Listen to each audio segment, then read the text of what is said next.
Edinburgh, and today we're going to pedal on Parliament. So we're taking part in the annual, sort of almost annual, ride from, well, we're at the Meadows at the moment. We're going to ride from the top of the road down to Parliament, and this is all to encourage the government to spend more on active travel, so cycling, walking, skateboarding, scooting, however you want to get around without a car.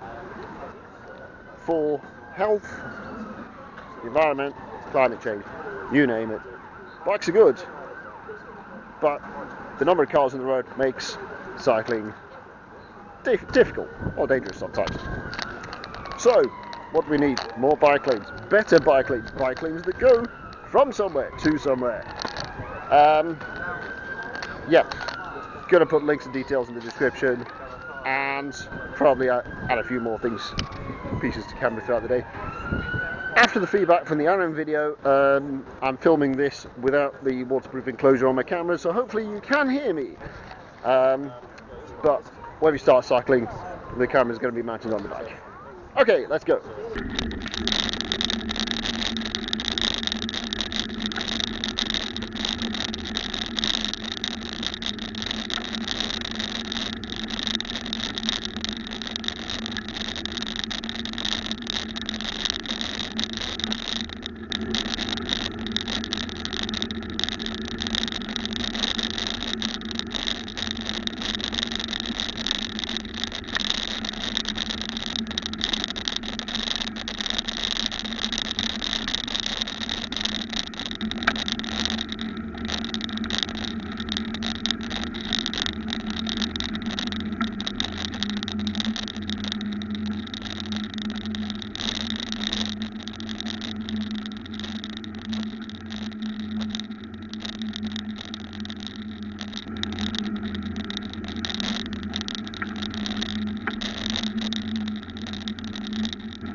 This guy is blowing litter. I don't know what he's doing. He's just got a leaf blower and he's just blowing it around, burning petrol. And I want to emphasise, it's quite a windy day at the moment. What are you doing? Little banner on the side is kind of blown off. Oh dear. Anyway, reject modernity, a British tradition. It's actually the paper that's failed, not the cable tie. I think it just got caught on the wheels and has been ripped off. Oops.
quite a good turnout of this. Look at all these people that are here.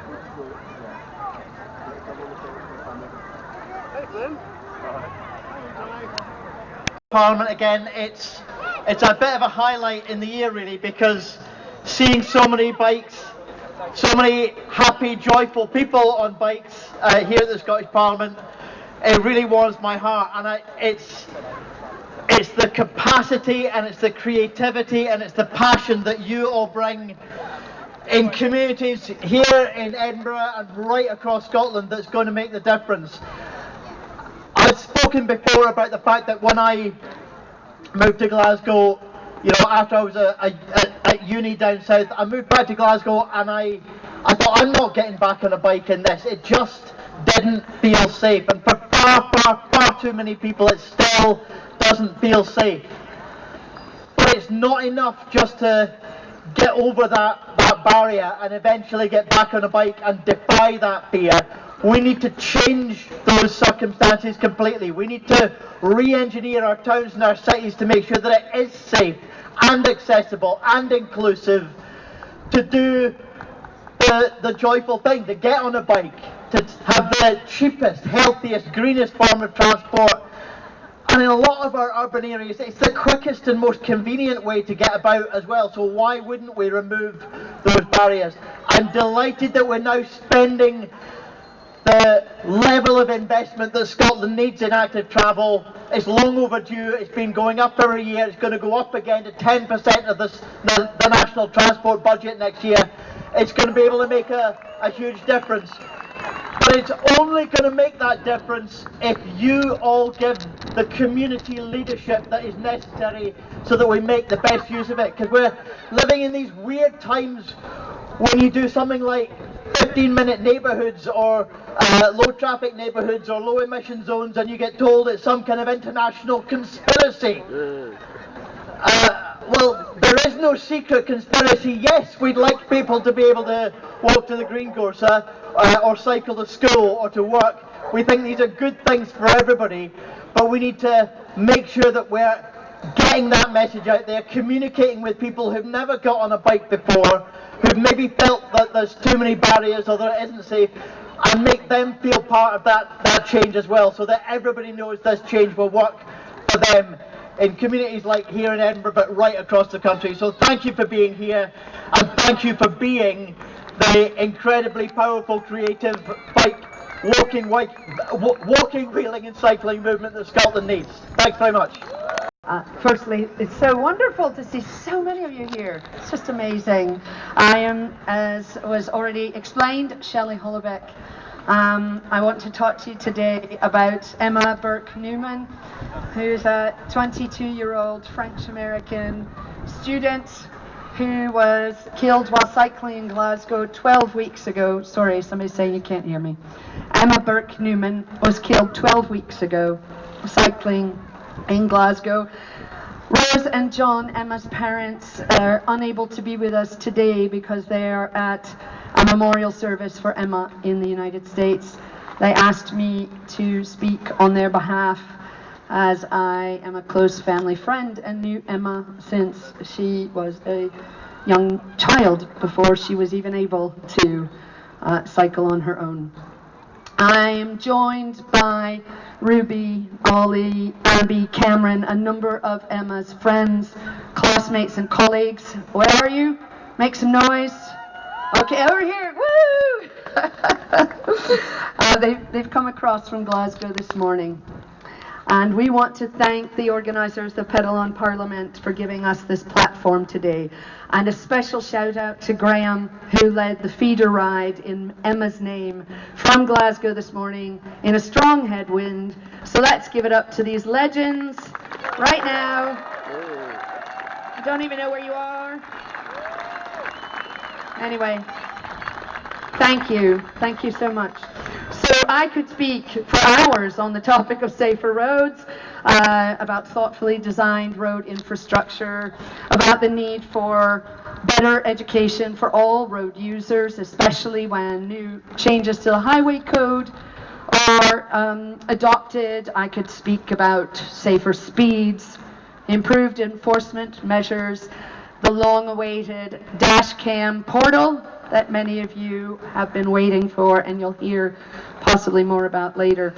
Fortunately for all of you, I have been to many protests right here in front of the Scottish Parliament. I know the best speeches are the short ones that are to the point, and so not so much boring stuff for me, but really I can't, many other people can speak about those issues, and I'm the only one who's going to be speaking about Emma, and why her memory must not only be a blessing, but a rallying cry. Emma Burke Newman was a star in every sense of that metaphor as we apply it to people. She was a brilliant student. She was a bright conversationalist, a warm and loving friend. She radiated energy and lit up every room that she entered. Her smile was luminescent. Her laugh was a ray of sunshine that made you shine along with her. Yeah. People, she glowed. Come on, Glasgow team. Did she glow? She glowed. She lived her life with verve and determination, with curiosity and compassion. She grabbed every opportunity that came her way, and when nothing was on the horizon, she sought out her next adventure and made it happen. When there was somewhere she needed to be, she went, and her bike was her way there. Many of you here will nod along when I say that Emma's bike was a part of her. It was an appendage. Her mum drew a comparison to Jimi Hendrix and his guitar. That was Emma and her bike. A bike that represented freedom, the ability to go where and when she wanted, to control her movement in space, to revel in the power of her body, taking her places at the pace of her choosing, a pace that was often very fast, as her friends will tell you, and always with pure joy.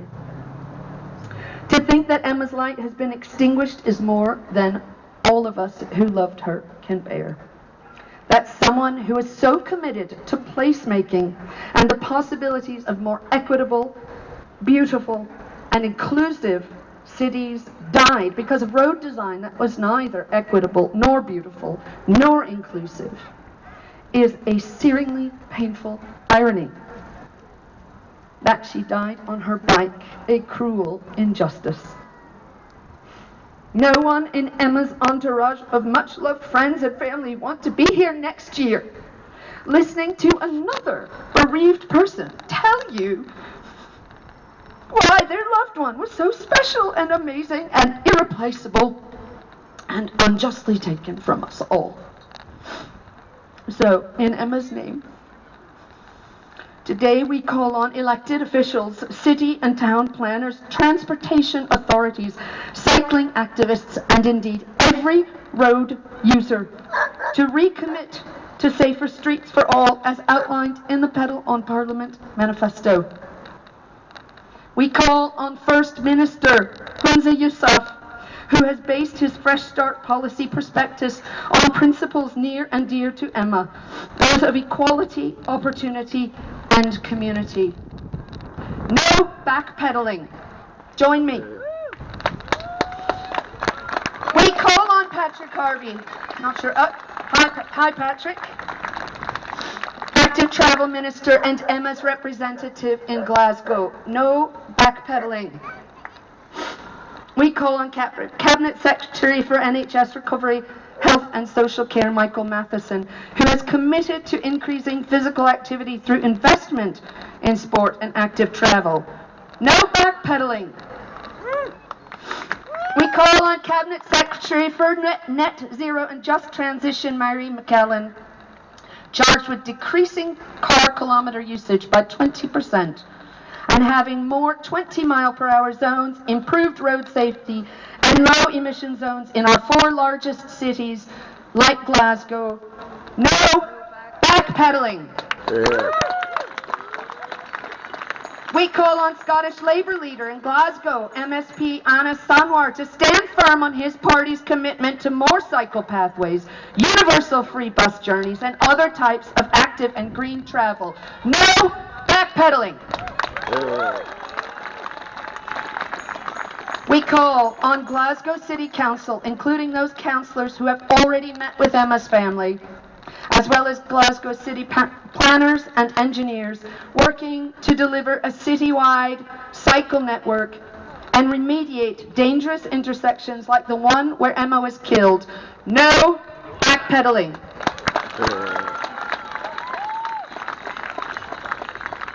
And I call on everyone here, on behalf of Colum, Ewan, Jane, our beloved Emma, and all vulnerable road users who died or suffered life-changing injury from road violence this past year.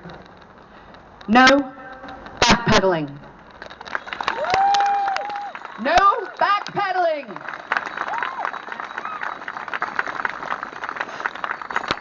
Finally, I'll close with a quote from Rose Burke and John Newman in a letter that they wrote this week in support of Pedal on Parliament.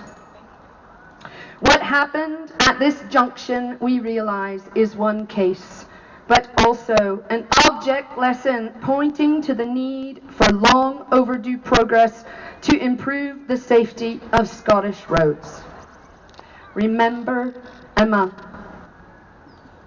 and may her life empower you to push Scotland ahead full cycle to fulfil its ambition for all active travellers.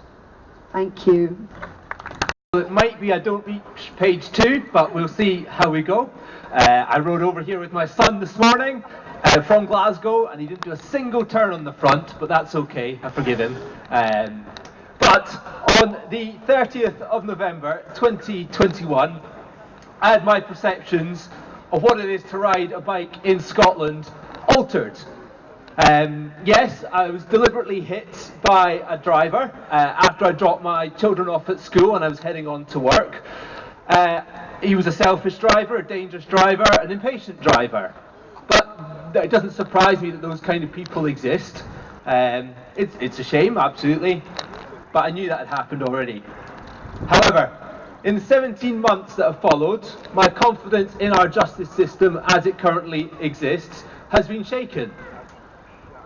This driver, despite there being 2 witnesses, despite being caught on a front and a rear camera, not a single thing has happened to him. He's not been faced any being brought to justice about this at all because of the inactions of the police. 17 months on, no one has spoken to me officially about this, no one has apologised to me about this. This driver I've seen commit at least 7 other offences, every single one of them unpunished. And it's not just this one driver, but he is totemic of the issue.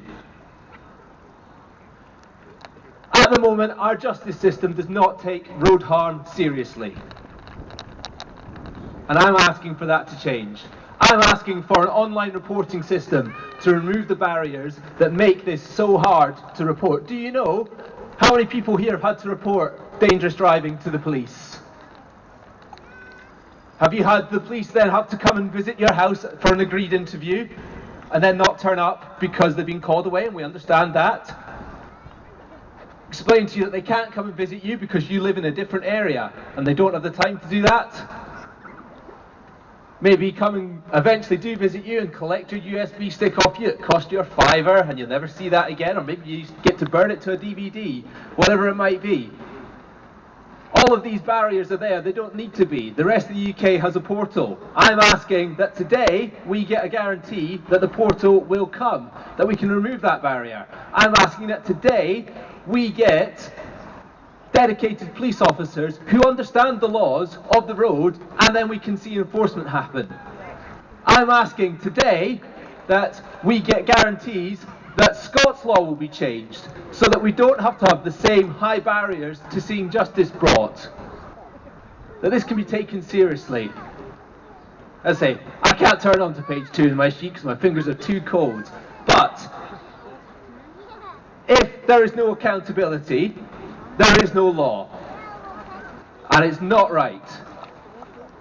That is the change that we are asking for today. That's what we want.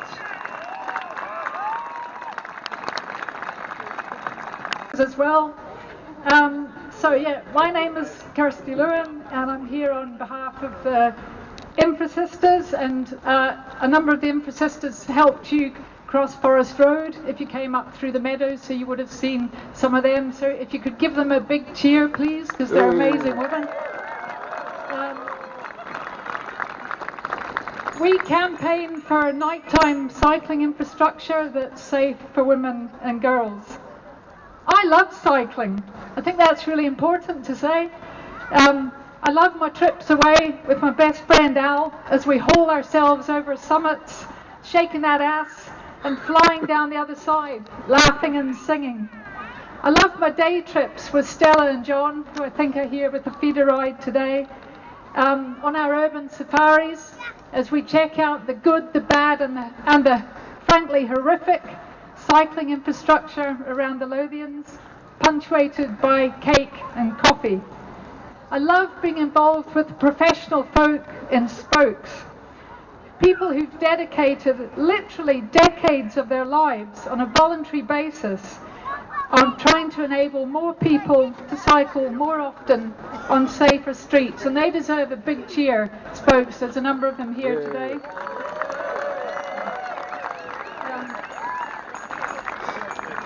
I love cycling, but I'm so bloody dispirited, and I think many of us are here today, that we are standing here at Pedal in Parliament 11 years on, I think, from the first one, where the messages were exactly the same.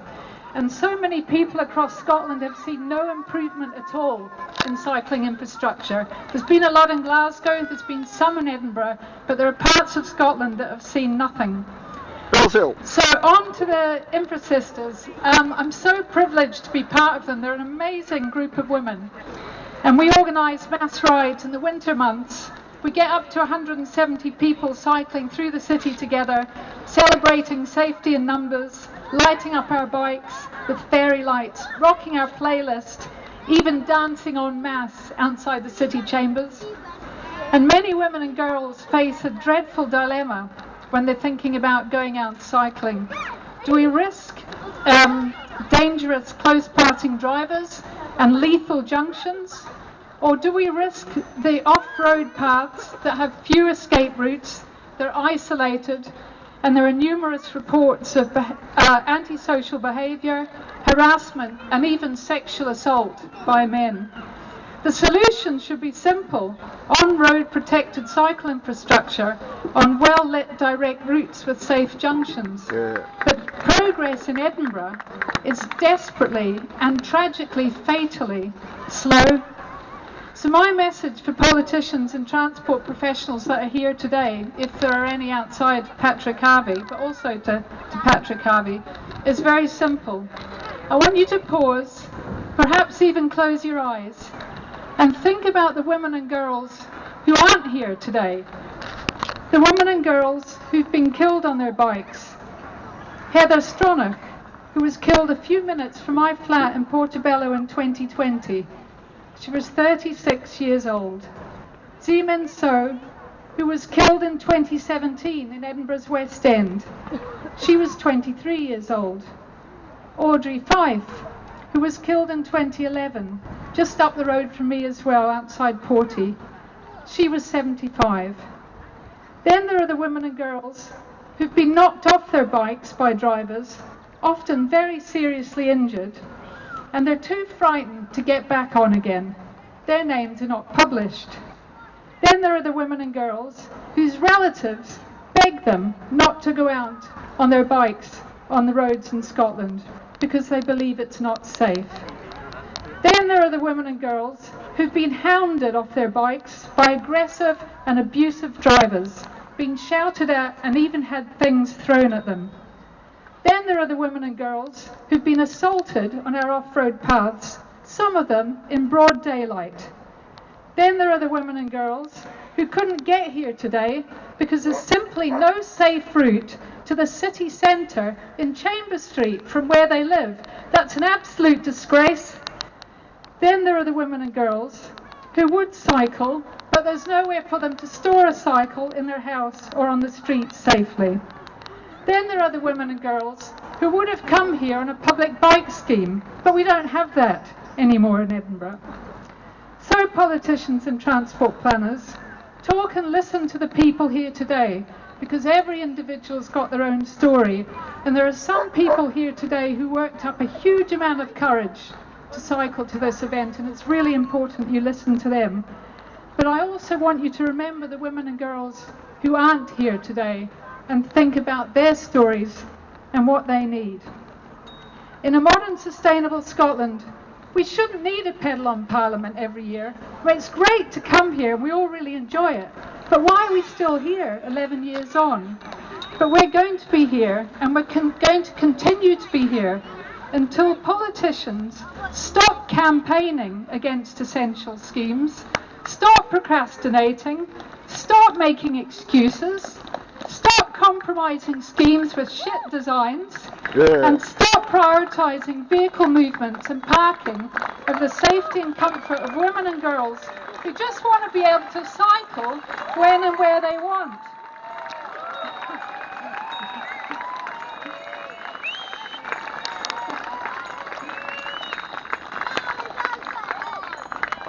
Not every woman and girl will want to cycle, but for those that do, it's time to make that possible. Investing in great infrastructure will turn a fear of cycling into joy, and what's not to love about that? Thank you. And for sisters, I think we've heard from all our previous speakers how necessary this is to come out, and the contrast between the fear you feel cycling on your own and the power and joy we feel when cycling in a group. Did everybody feel that? Yeah. Well, if you like that, I've got great news for you, because we do this every month at Critical Mass. So next Saturday and every last Saturday of the month, we gather together at Middle Meadow Walk at 2 p.m. That's 2 p.m, Middle Meadow Walk. Last Saturday of every month, so it's the 29th this month, we ride together to put pressure on our politicians to make a change, as the speakers we've heard from so far have so forcefully advocated for. So I hope to see as many of you there next week as possible. Thank you very much. Hi.